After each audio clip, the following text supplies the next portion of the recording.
Une voix douce, des mots justes et une franchise qui fait du bien. Dans le podcast Ma vie face au cancer, le journal de Clémentine, disponible sur France-Info. FR depuis le 31 mai dernier, Clémentine Vergniaud, journaliste à Radio France, livre un témoignage poignant sur sa maladie. Sa vie bascule le 15 juin 2022. Elle ressent depuis quelque temps des douleurs sous les côtes. Elle passe un scanner et le coup près tombe. À bientôt 30 ans, Clémentine est atteinte d'un cholangiocarcinome. Un cancer des voies biliaires très agressif. Pourquoi moi? Quelles sont mes chances? Est-ce que je vais guérir? Une pluie d'interrogations à laquelle elle n'aura pas tout de suite la réponse s'abat alors sur la jeune femme qui ne coche, en plus, aucun des facteurs de risque de cette rarissime pathologie. À travers ce podcast, Clémentine Vergniaud raconte, l'émotion à la gorge mais parfois aussi des sourires dans la voix, l'année qui vient de s'écouler. L'annonce de la maladie, les traitements, la peur de la mort, les relations aux proches et aux médecins, les moments dorés qui subsistent malgré tout. Tout y passe et grâce à son récit, sensible, salutaire et d'une honnêteté désarmante, la journaliste parvient à toucher tous ses auditeurs en plein cœur. Pour Gala.fr, elle revient sur son combat quotidien contre la maladie. Supérieure à photo, Sarah Ferguson, Michel Simès, Clémentine Célarié. Ils ont brisé le tabou sur le cancer. Gala. FR, à travers votre podcast, vous déculpabilisez les malades qui, comme vous, ont sûrement déjà eu envie de dire à leurs proches que leurs encouragements et leur optimisme ne sont pas toujours les bienvenus. Ce n'est pas facile à assumer, tout comme la jalousie que j'ai pu ressentir vis-à-vis des autres. Mais je pense qu'à un moment, il faut que les malades arrêtent de garder ça en eux et de culpabiliser.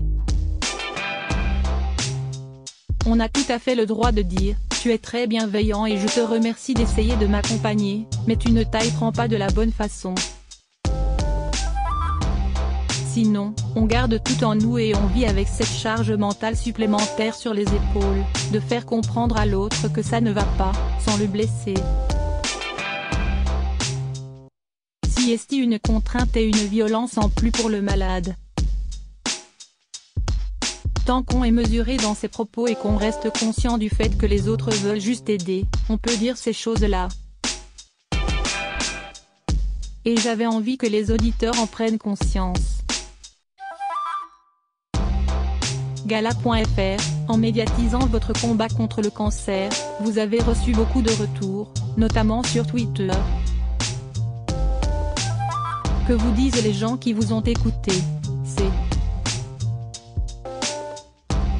Les 3/4 des messages que je reçois sont de la part de gens malades qui me disent merci car ils se sentent moins seuls ou qu'ils sont parvenus à dire des choses difficiles à leurs proches. Si est comme une sorte de grande communauté du cancer et on se rend compte qu'on n'est pas tout seul. Ce partage d'expérience est très important. Beaucoup me disent qu'ils ont ressenti les mêmes choses. Gala.fr, diriez-vous qu'il existe encore un tabou, un malaise autour de la maladie, quelle qu'elle soit? Oui. Il y a notamment le tabou de la maladie au travail. La première chose que je me suis dit quand j'ai appris que je n'étais pas guérissable, surtout, ne parle pas au travail. Parce que j'avais peur que cela marque la fin de ma carrière. Il y a aussi le tabou de la mort, car les gens n'osent pas en parler. Évidemment, ce n'est pas facile de demander à une personne malade si elle va s'en sortir ou non. Mais chez certains, il y a encore un voile sur le sujet de la maladie, globalement. Certains préfèrent occulter la question quand vous discutez, tandis que d'autres vous zappent carrément à partir du moment où ils apprennent que vous êtes malade. Gala.fr, vous n'êtes pas la seule journaliste à avoir accepté de parler de votre cancer publiquement. Ces derniers mois, on a aussi entendu les voix de Laurie Delhostal et de Virgilia F., toutes deux atteintes d'un cancer du sein. J'admire le fait qu'elle ait pris la parole parce que c'est vraiment très important et elles évoquent des aspects différents. Laurie a beaucoup dit qu'elle ne voulait pas être considérée comme malade au travail. Elle a modifié sa charge de travail mais elle a continué. C'est très intéressant ce rapport au statut et au travail lorsqu'on a un cancer. Avec Virgilia, on voit que le meilleur peut arriver avec le pire et inversement. Gala.fr, que dites-vous aux personnes malades qui n'osent pas partager leurs expériences, par peur de ne pas être compris? J'incite tous les gens qui sont malades et ont envie ou besoin d'en parler à le faire. Ce n'est pas toujours facile car il peut arriver que l'entourage ne veuille pas écouter, mais c'est important de le faire. Il faut que les gens comprennent ce qu'il y a derrière la maladie. Car plus on comprend, mieux on peut accompagner.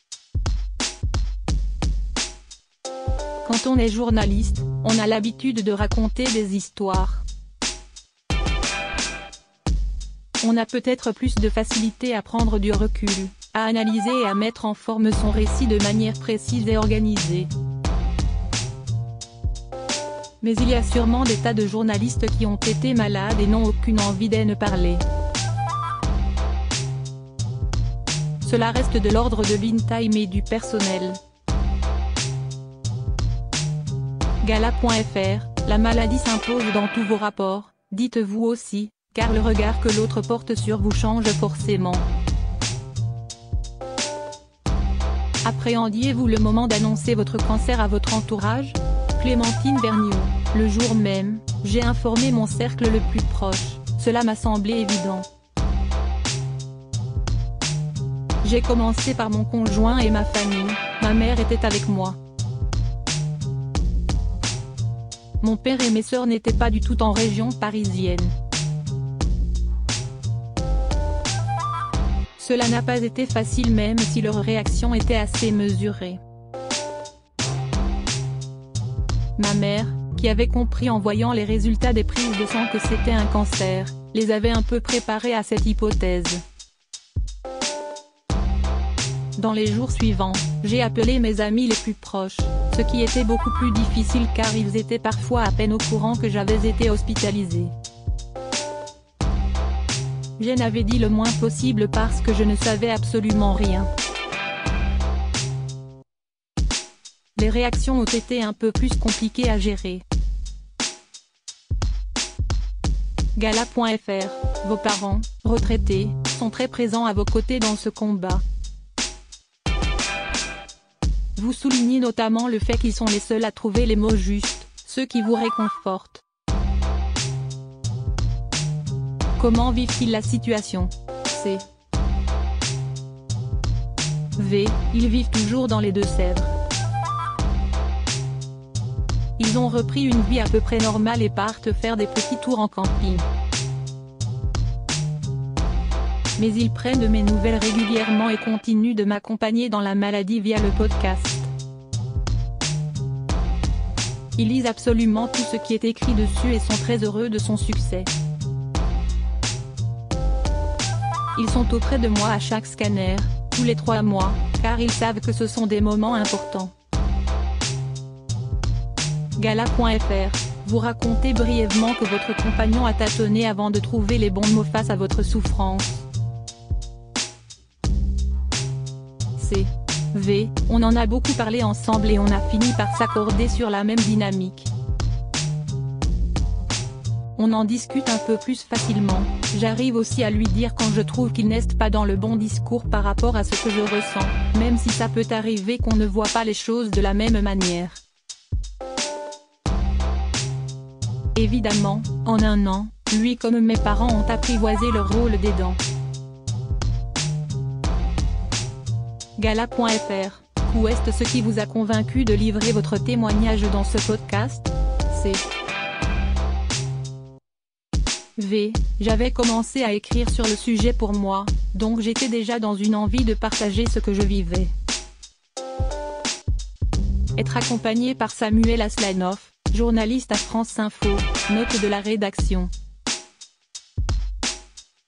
Qui est quelqu'un de doux et précis, en qui j'avais entièrement confiance, m'a convaincu. En rencontrant Jean-Philippe Baye, directeur de France Info, j'ai eu l'assurance que l'idée n'était pas d'exploiter ma maladie et ma souffrance pour en faire de l'audience. Gala.fr. Le dernier épisode du podcast se termine sur une note rassurante. Vous déclarez avoir l'impression que l'épée de Damoclès qui pèse sur vous depuis un an a pris un peu de hauteur et que vous pouvez envisager la suite un peu plus sereinement. Comment allez-vous depuis? Je continue ma vie telle qu'elle était lorsqu'on a mis en boîte cet épisode. Je suis toujours sous thérapie ciblée. Selon le dernier scanner, ça fonctionne toujours. Je me repose beaucoup parce que la reprise du travail est en septembre prochain. Aujourd'hui, j'essaie de me préparer au mieux pour me remettre en condition. Ma vie face au cancer, le journal de Clémentine, un podcast en 10 épisodes à écouter sur France Info. FR et toutes les plateformes d'écoute. Réalisé par Pauline Pénanec et Samuel Aslanoff. Crédit photo, Radio France.